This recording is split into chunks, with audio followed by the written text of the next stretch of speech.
Hey everybody, how's it going? Hope you're having a better day than I am trying to pick shit up doing this thing. This is a lot harder than they make it look in the movies when somebody gets arrested and they have to do community service and stuff like that. Maybe I'm just an idiot. There are videos on my channel where I've tried to de-New York a little bit. Tried to make sure just look a little bit nicer, and needless to say, at most of my attempts I failed. But now that I live someplace else, I feel like I actually have a chance. Just a chance. Like Jim Carrey says. You're saying there's a chance that I could make my neighborhood slightly less shitty. And every morning I take a walk, and every morning I try to see if I can make it a little less shitty. Who's gonna clean up your corner of the world, if not you? I'm surprisingly bad at this. I mean, I've always known that I had bad hand-eye coordination, but I literally can't even stab the can. And when I do finally stab the can, look at this. Just getting it in the bag is like, come on. There we go. I'm starting to get the hang of this. So today I wanted to talk about the concept of the table flip. What is a table flip? When should you do a table flip? And when is enough? A table flip is when you realize that nothing in your life is working, and you decide that you'd like to start fresh and try again. The table flip is usually not precursored. It starts with realizing that you are not being honest to yourself. There's this one book written by, what's the guy's name? David Graeber, called Bullshit Jobs. It's an amazing book, and it goes on about the fact that in the 1960s and 70s we were promised that with the advent of technology that we would be able to work something like 15 to 16 hours a week, and we'd all be good because we got technology to do all this stuff for us. When in reality, what actually happened is we actually wound up inventing bullshit jobs that never used to exist. And now we're all working more than ever, but a lot of us do stuff that has absolutely no purpose. And I'm sure everybody watching this at some point has felt like they're doing something that has absolutely no purpose. This is a lot of beer cans, man. God damn. More reliant on Joe's. Bud Light, seriously? You can't do better than this shit? Anyway. Is this a...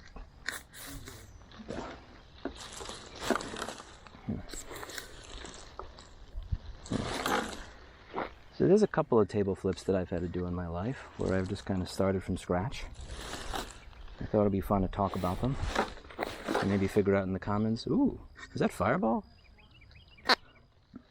That is Fireball. Nice. Cinnamon flavored Fireball. I love it. I used to love cinnamon flavored Fireball back when I drank. Cinnamon flavored Fireball was some good stuff. Anyway.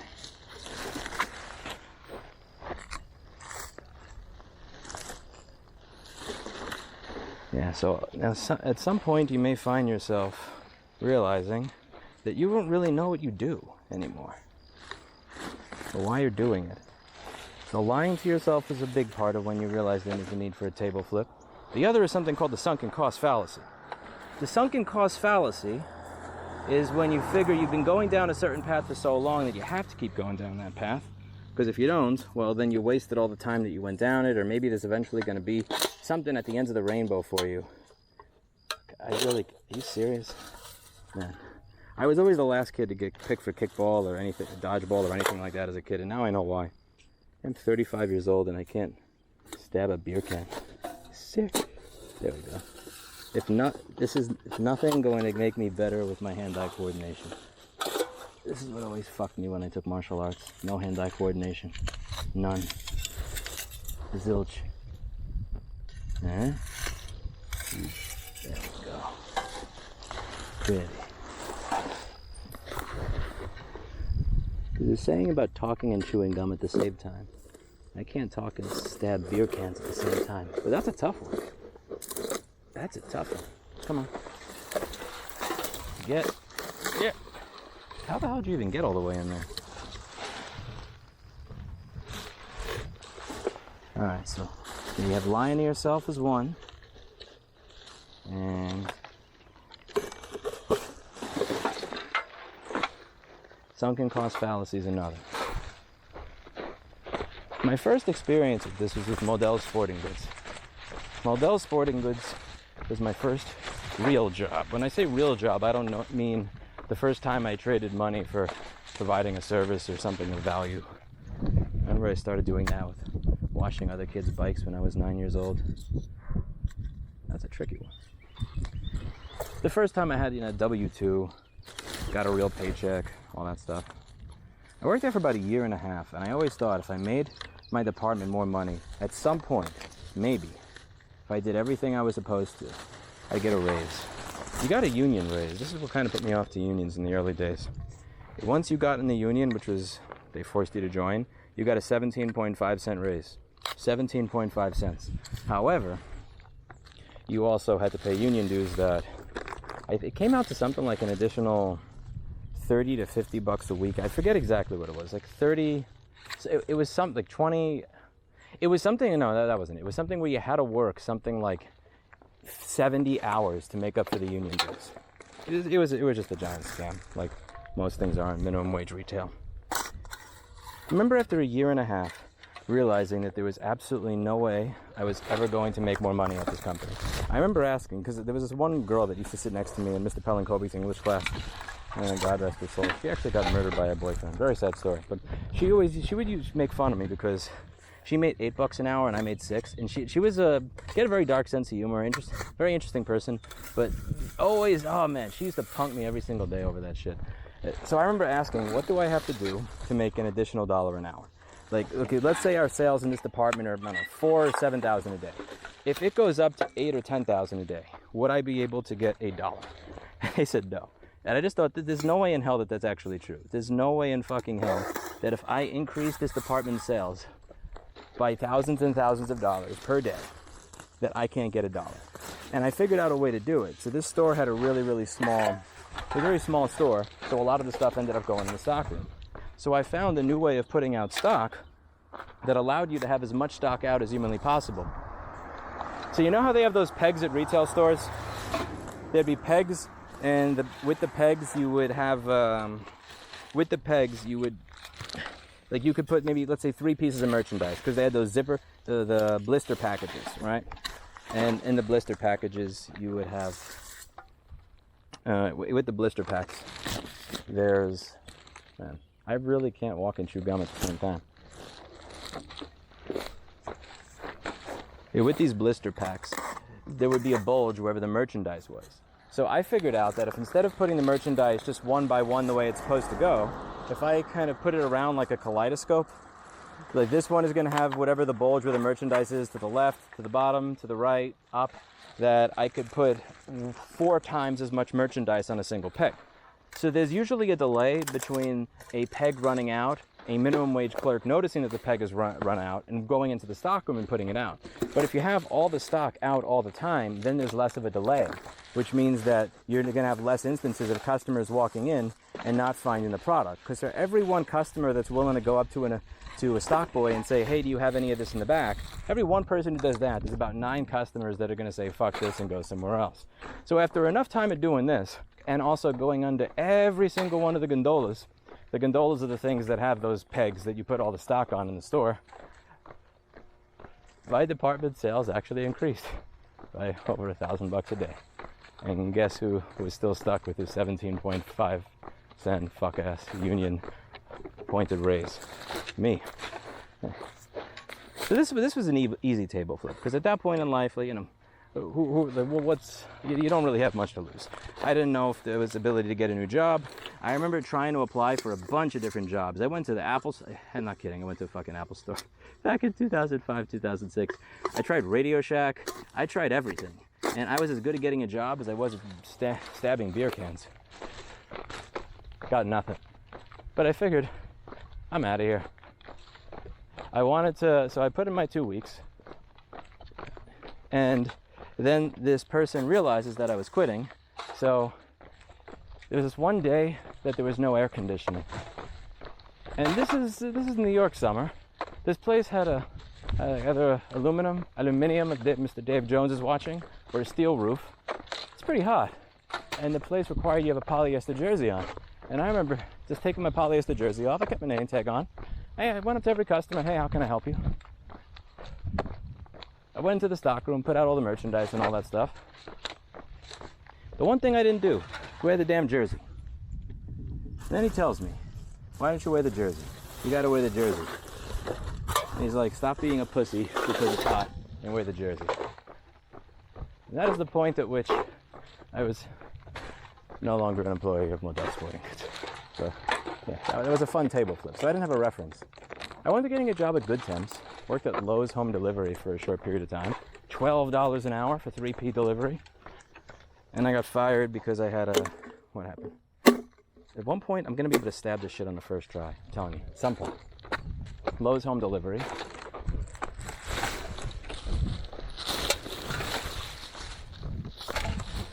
I wound up getting fired because I took 2 sick days in a row. You're not allowed to do that if you're a temp. You're not allowed to have a fever. You're not allowed to be human. Oh, I'm so fucking dead. If somebody asks me what was my crime, I'm just gonna tell them bad aim. Having to pick up shit on the side of the road.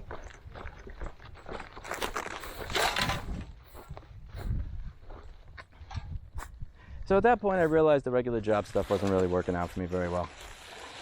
I was always curious why different albums sounded different. So I decided let me try interning at a studio. Maybe become a recording engineer or something.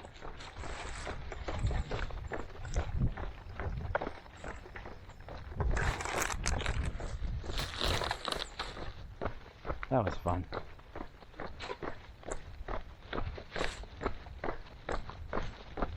Hello? Hi.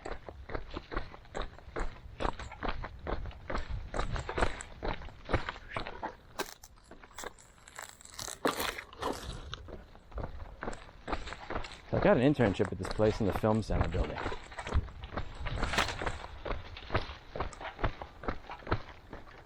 And after that, I got an internship at Avatar Studios. Then after that, I was getting a job at Avatar Studios. $7.25. Actually, no, what was it? I was like, I think minimum wage was $7.15 back then. It was $7.15, but I got $7.50. I worked in a tech room. I was the elite person. Spent about almost 2 years doing this. At Avatar, there were people that were 29 years old that had master's degrees that made $12 an hour, and anybody that was under the age of 27 or 29 got called the kids. And here I am, like 17 when I started working at these places. Just thinking to myself, I could work here for another 10 years, and I will still be considered one of the kids. And in 12 years, I'm less qualified to make $12 or $15 an hour than the guy who's making $12 or $15 an hour, because that guy has a master's degree. And you can imagine at some point the idea of the table flip occurred again. I wasn't really good at the whole recording engineer thing. I kind of sucked at that. But I was very good at fixing things. I was good at the technical side of the business. Or at least fixing tape machines, Studer 800s, with the power with it. The fun parts is when the wiring harness in the Studer 800 is killing the power supplies and people keep trying to fix the power supply with the 800. Crosstalk on the bus modules of the Neve 8088. Oh, that stuff gives me the heebie-jeebies even thinking about it. It's like the PM Sleep S4L of audio gear. Ugh. Fixing a Neve 31102 mic preamp, fun. Fixing a Neve 8088 console that has crosstalk, boo. The worst is the Neve VRP. Oh my god, that thing is a piece of shit. People talk about how companies buying companies and turning them into shit. It's kind of like a new thing. Nah, it's been happening for a long time. Siemens should not make an audio console. You ever tried replacing the bus switches on a Neve VRP? Not the good Neves, not like the 8068, the 8088, but like the VRP. That's not a Neve, that's a Siemens. That's a refrigerator. That's not a console. Actually, I shouldn't call it a refrigerator because a refrigerator is cold. A Neve VRP runs 10 to 20 degrees hotter than every other console, which is why they die so quickly.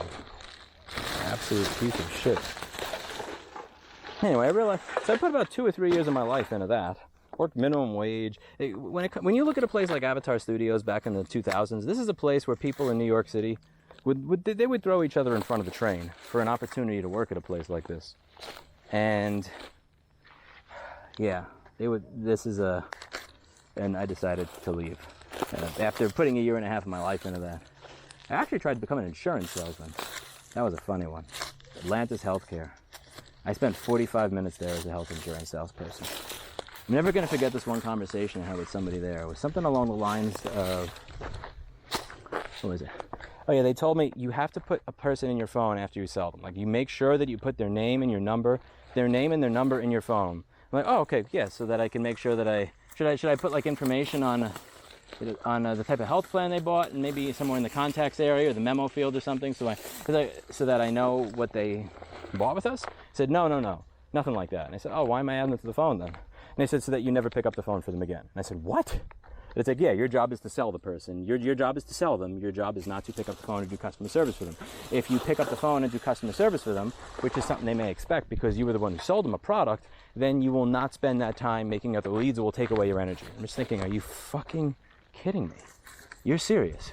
Anyway, yeah, I wound up quitting 45 minutes later. The biggest, yeah, I'm not made to be a health insurance salesman. It was one of those things where they had a guy that he wrote a book on how I used to be a cocaine addict.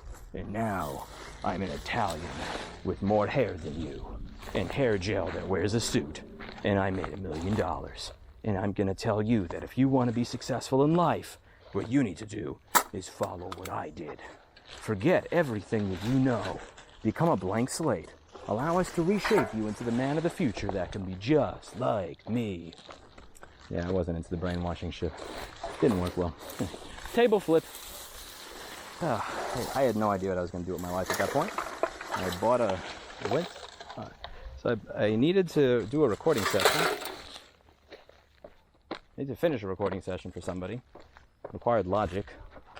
I didn't have Logic. I couldn't, eMagic, I think when eMagic sold to Apple, Logic no longer worked on PCs. Imagine that.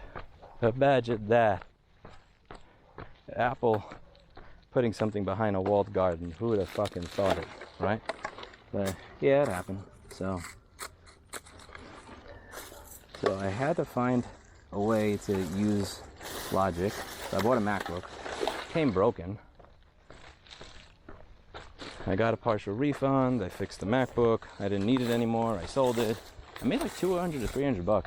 So, I have no job. I quit all my jobs. All the things I tried to do with my life have been a complete failure. Let's try that again. And I tried it again and again and again. And by the time I was making about $300 or $400 a month, I decided to rent a house filled with termites that cost about $400 a month. That was let's see. Yeah, that would be table flip number 3. Table flip number 1, models. Table flip number 2, studio crap. Table flip number 3, insurance, trying something else. The thing is, when you're young, the table flips are actually kind of easy. I give up on this one. This thing is... yeah, fuck that one. The table flips are actually easier when you're young because you don't really have much to lose. The table flips get harder when you get older. So after a couple of years of running my repair business, I realized that the thing that made me competitive, or maybe other people not competitive, the reason that I was able to compete as a 19-year-old kid in basketball shorts with no real business, working out of a park with people that had established stores and everything else, was the fact that I was able to buy parts cheaply and they were not. And this meant that I always had an edge. If I was paying $90 for a part and you were paying $200 off of eBay, even if I were to, you couldn't beat me, because like I could make $110 performing the service for the amount of money that you were charging for just the part, because if you had to. And a lot of the parts vendors really sucked. They didn't get stuff right. They didn't have the autistic memory for numbers that a real mensch like I had. To be able to tell the LP154 WP2 TLA1 is compatible with the B154 PW04 V0, V4, V6, but not V3, because the V3 is for a Compaq or a Sony. The V0, V6, V4 are for an Apple. If you have an A1181, the LP133WX1 TLA1 has a blue tint. LTN 133AT01 has a yellow tint. Shime N133, oh, I forget if it's an I1 or an L1 L01. Yeah, that's embarrassing. But I don't remember the model number to a part that I haven't used in 13 years. Embarrassing. What kind of autist am I? Knowing the cross compatibilities of everything makes it easier to be able to sell products that actually work. So I wanted to create a company that sold grade A parts, knew where to get them at good prices, and offered a deal to you. And I was able to, for a short period. I have a long video on how I ruined that company. So in 2011, it was time to start from scratch. I didn't. I lied to myself. Maybe I can turn it around. This was a good idea. Sunken cost fallacy. I spent a year of my life working 12, 13 hours a day. Woke up at 6, got to work at 7, worked until 10 or 11, went to the gym around 11 or so, went home at 12, got to sleep at 1.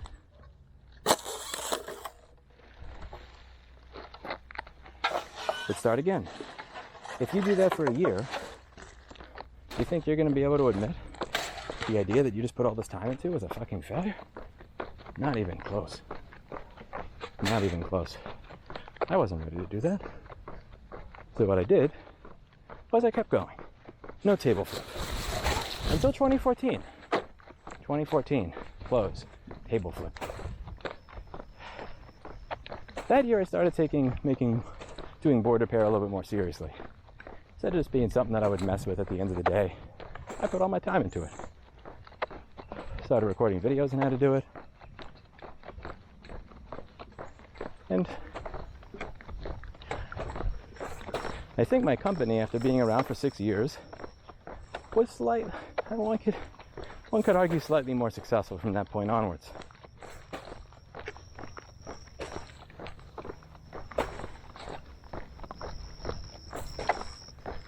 In 2019, I wound up getting screwed over by a contractor. 2020, COVID stuff. Got hate mail under my door after he closed at 8 o'clock. That's how horrible I am for having had a store open during COVID. Forget about the fact that before there was a PPP or any sort of CARES Act shit, that I committed to paying everybody even if they stayed home. None of that mattered. Then all the riot crap. After all that, realizing that I had moved my business to a place that cost about 3 times as much money, right at the high point of business, it was kind of going back down a little bit. It was time for me to pivot into doing other stuff with my company. And when you're pivoting, having rent that's close to $14,000 a month, and all the expenses of doing business in New York, yeah, it's not the best idea. Time for another table flip. Kind of moved here.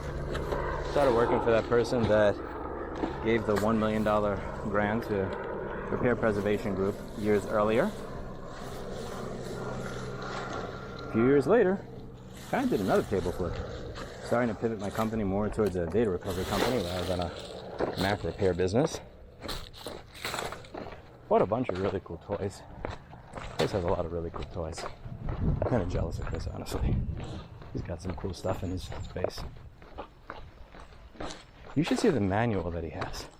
Like literally for only one type of data recovery, he has a manual that is thicker than my calculus textbook. It's absolutely crazy. Hey, how's it going?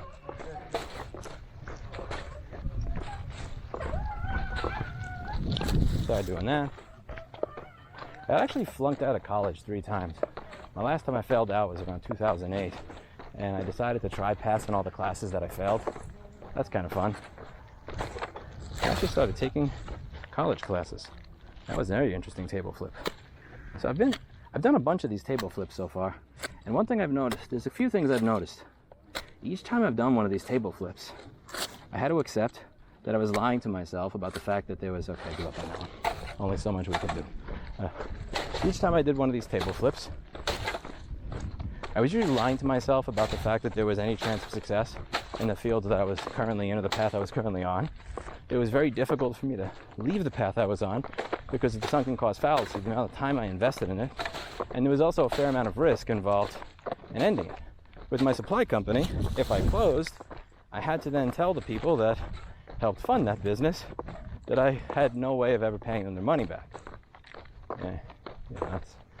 Talk about an awkward conversation. When it came to one of the first jobs, it was, well, I'm going to be able to lose my ability to have a good reference. With the studio stuff, I had to admit that I put several years of my life into something that, let's be real, I'm not going to take those. It's not like I'm going to be going to Monster or Indeed.com and saying, I'm one of the 3 people that can replace bus switches on a Neve VRP without putting toothpicks in them.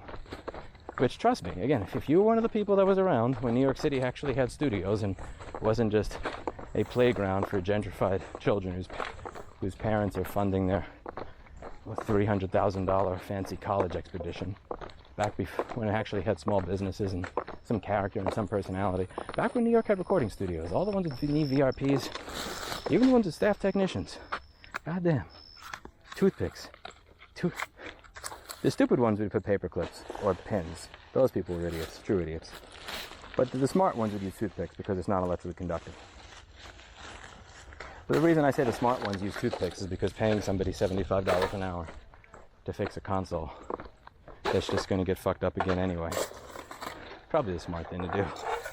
And actually, I guess the real smart thing to do is not to buy an EVRP, but did you guys tell that I have a bias against an EVRP now? Because see, if something like the thing with the 8088, the 8088 is less maintenance than the Neve VRP, right? By sure. But let's just say it was reversed. Let's say that the Neve 8088 was high maintenance, and the Neve, let's say that was the high maintenance one, right? At least it sounds good. Like the Neve VRP, it doesn't even sound good in its high maintenance. It sounds like shit. It's a fucking shitty sounding console. And it's higher maintenance than consoles that sound good. Die, Dr. Pepper, die! Be the world's worst murderer.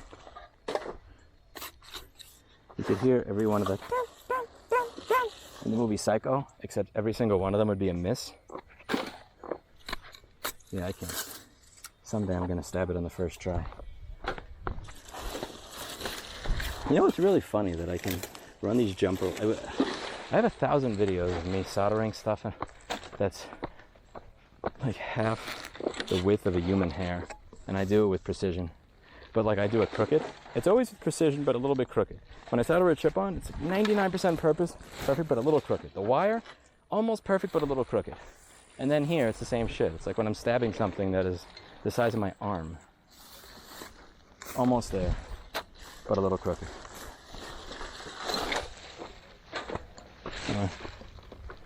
Anyway, so going back to the point there. Let's say, yeah, that's not something I'm putting on my fucking resume. Nobody cares.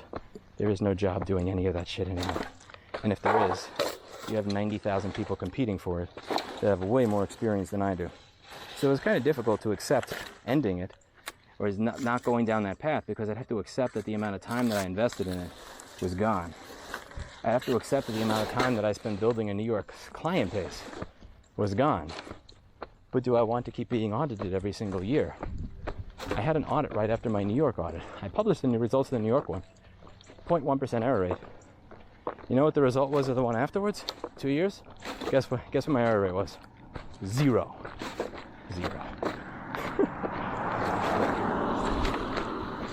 I spent 2 years literally I didn't even care. I didn't care if I spent more on that audit than my entire life savings.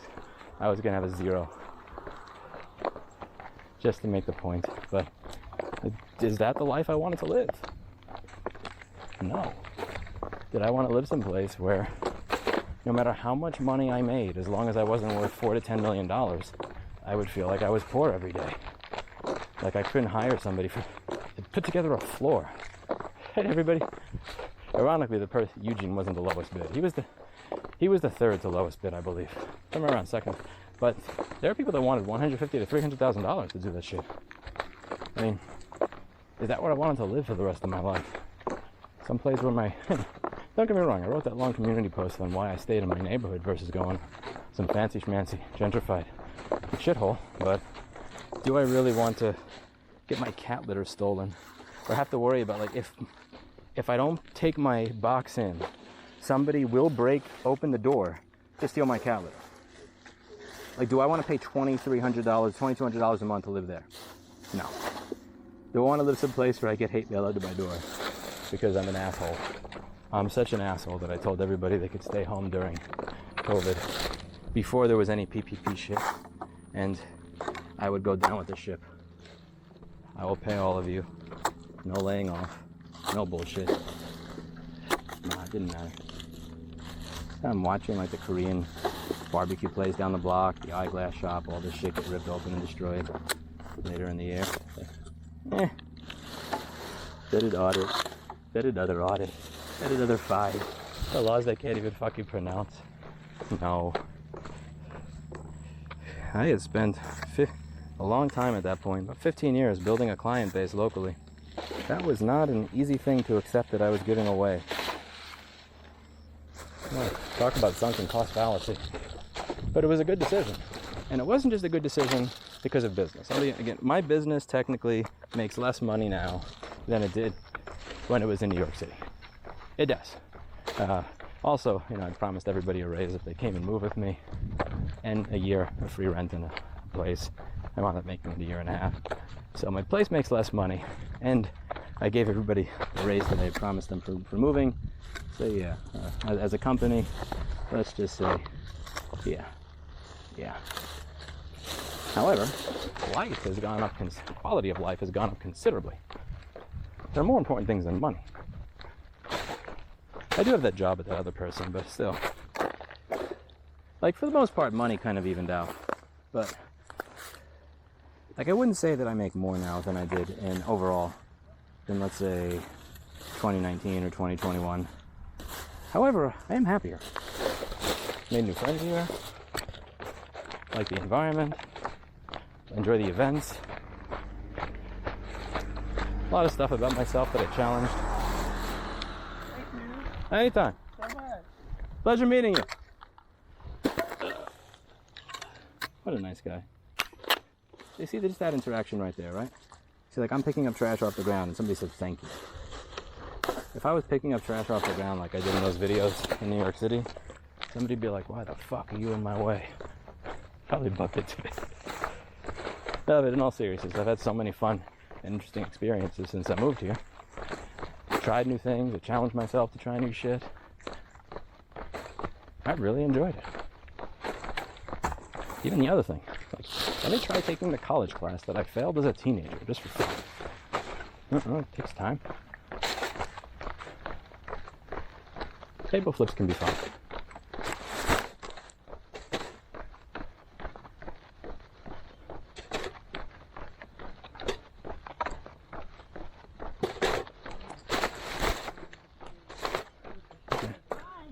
Hey.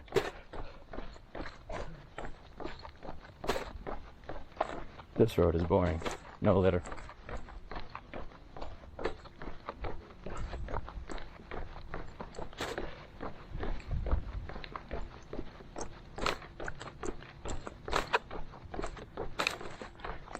Relationships are also a great time to do a table flip. One of the things I've noticed with relationship table flips, almost every single time I've wanted to do one and I didn't, I should have. If I say almost, I mean every. One of the problems that I've had in my interpersonal relationships is that I treat them like MacBook motherboards. It's an ego thing. With MacBooks, I'm happy to tell a customer I cannot fix it, but I need to know why. There's a short to ground on pin 982 of the CPU. I have to run a jumper wire under it to run it to this other point, and that may not be stable, or I can't get the wire in there, or it needs something that is not viable to do. If I can tell the customer why it's not viable, if I can explain to them why it's not fixable, I'm good. But if I can't tell them why it's not fixable, I can't let it go. I have to let them know. Because if they say, why is it not fixable? And I say, I don't know. They're going to look at me like I'm an idiot. And because at the time, my I did not have the self-confidence to feel good about myself and saying, I don't know. I would let me feel like an idiot rather than knowing my worth and that I'm probably one of the best people doing this at the time. So I can't figure out why this doesn't work. On average, the other people are probably not either. And even if I did, so what? So I miss a couple. You have 60,000 fixed tickets. A couple of them you're probably not going to figure out. You're allowed to have a bad day. But I needed to know why it didn't work. I couldn't just say, this is not fixable. By the way, look at the view over here. Isn't this cool? My goal is to clean up at some point all the cans, bottles, and shit throughout this entire area. And then we move on to a new area.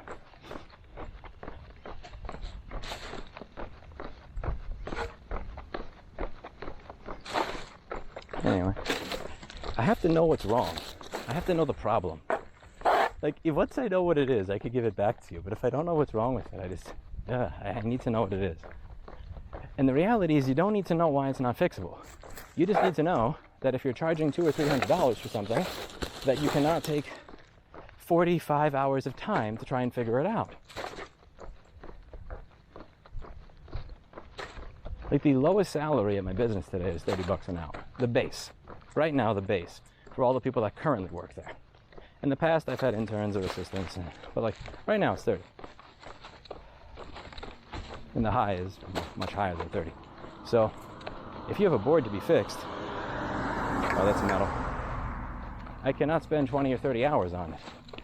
I mean, I just have to accept, like, let's say that we are stupid. Let's say I actually couldn't, I am a moron. Oh well, rather be a moron than broke. But, so you have to be okay with giving it back to somebody. And with my interpersonal relationships, I can't give the relationship back. I can't end it until I know why. What is it about you that makes you not suitable? Like, I can't just say, here is what I'm looking for. You do not meet this standard. I'm out. I have to know, what is it about you? Or as a friend of mine that I'm not going to say publicly, is famous, very good at fixing things as well, has said, I can fix her. No, you can't, sir. And neither could I. Anyway, same deal. Oh man, there's no place where the sunken cost fallacy hits harder than a relationship.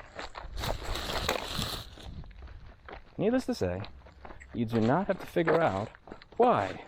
You do not have to argue. You don't have to think, well, what is it that causes you to be like X? Why am I not getting Z? No, it doesn't matter. This is what I'm looking for. I'm not getting what I'm looking for. Table flip. On the other side of every table flip I've ever done was a happier or more successful man. Also, usually for most of these table flips, were a bunch of people telling me, just try to make it work. Well, maybe you could wait. Maybe if you talk to him about X, Y, or Z, maybe you could work this out. No. Table flip. It's a similar thing with jobs. If you stay at the job that you're at,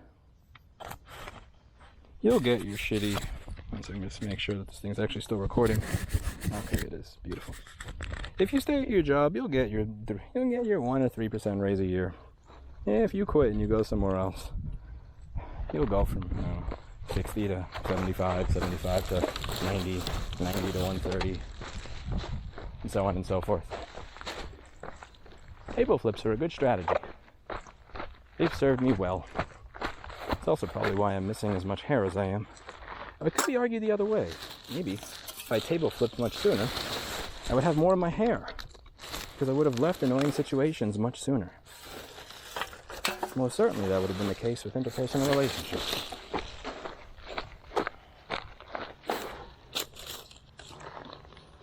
You know, when people say that in small town areas, people litter less than they do in New York, they're kind of bullshitting you. I would argue that this area actually has more litter than New York per capita. Don't get me wrong, New York is disgusting. Let's just be clear, let's just put that down as a baseline. New York is disgusting. But when you look at the population density in New York and the population density here, Like, yeah, I would say that you actually get more litter. And the beer is kind of shitty. I mean, here's the insulting thing. It's not the litter. It's the fact that you have Infamous Brewing a few blocks down and you're drinking Bud Light. Like, bro, put down the Bud Light and the fucking Corona.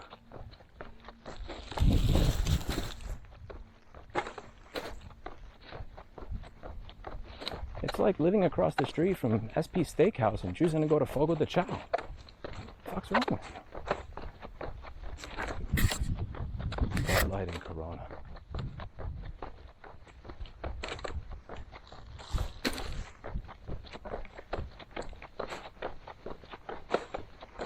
The crime is in the lack of taste, personally.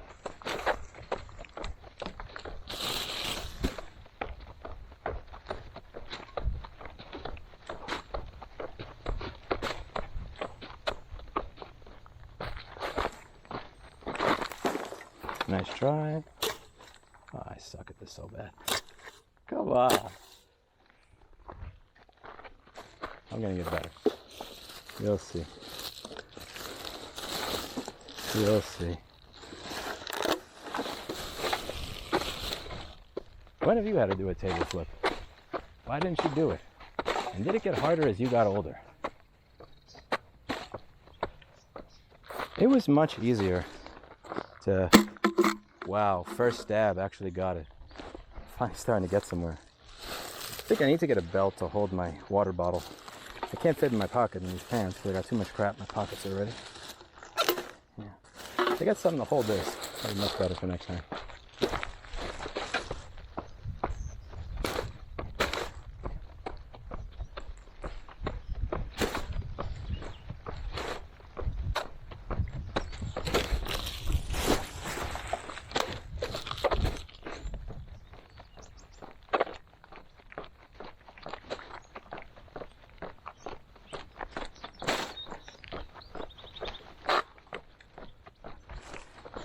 Yeah, so like, when I was a teenager and I quit all the jobs that I had to do the MacBook crap, I made $400 a month. The first month that I made $400, I took on a $400 a month apartment.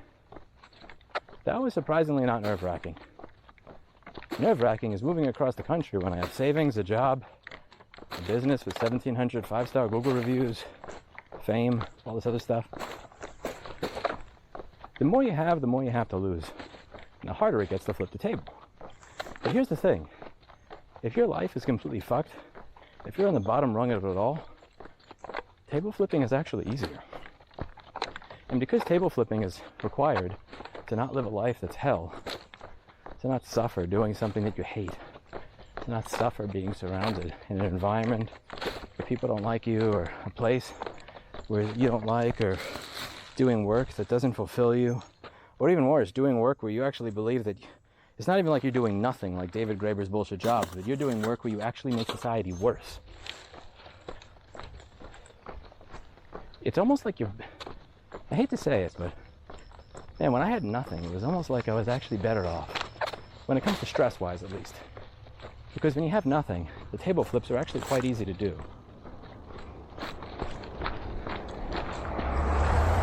They're not harder when you get older, because when you're older, you're stupider, or you're not able to learn, or whatever. They're harder when you're older, because when you're older, you have more to lose. It's scarier. More stress awaiting you.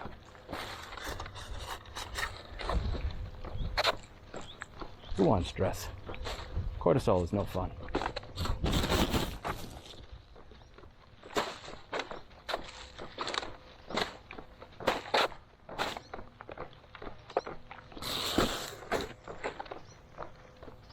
I forget who said it, but there's this really good saying.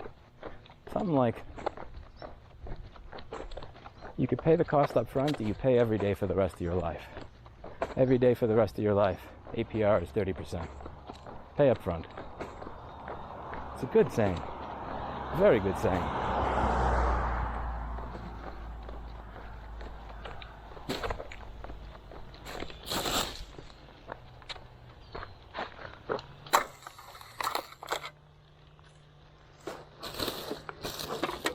When you're 70, you're probably not going to think about the table flips that failed. You're gonna think about what the table flips you should have done.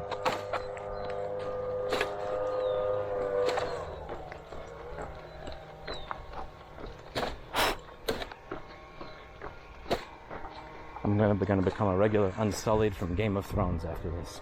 You'll see.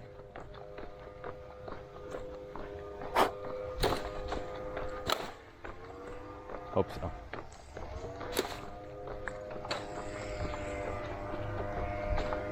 So over here there's less pollution, but you also notice there's literally no houses. So you can't have pollution if you don't have houses. Whew. I hear a carburetor. That was sexy. No fuel injection. Do you hear that?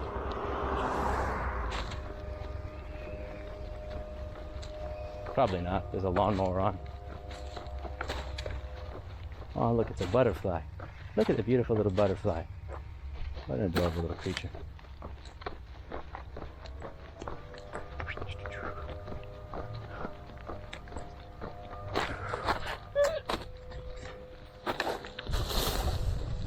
One thing I'm hoping with doing shit like this is that if I come back at a later date, it actually stays clean.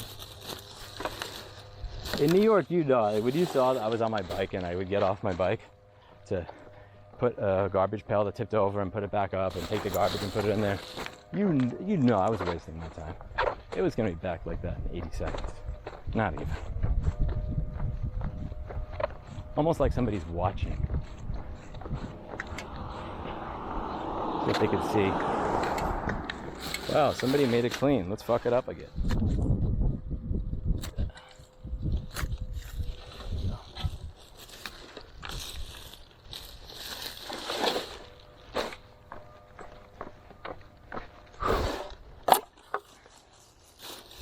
Yoink.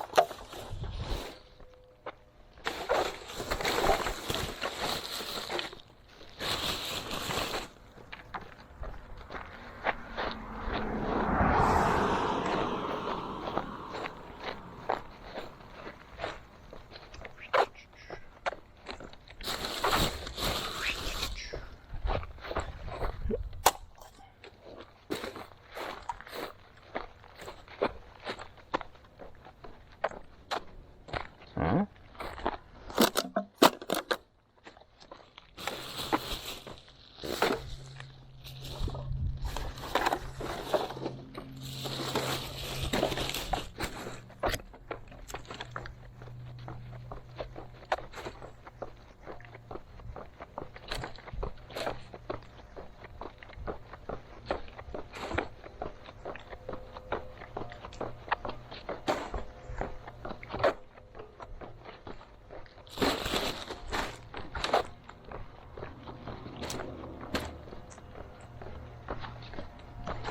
Oh, it's a little bit cleaner. Let's see if that thing over there looks like it could be either a drain or it's some junk to be picked up. That'll be the last piece for this morning.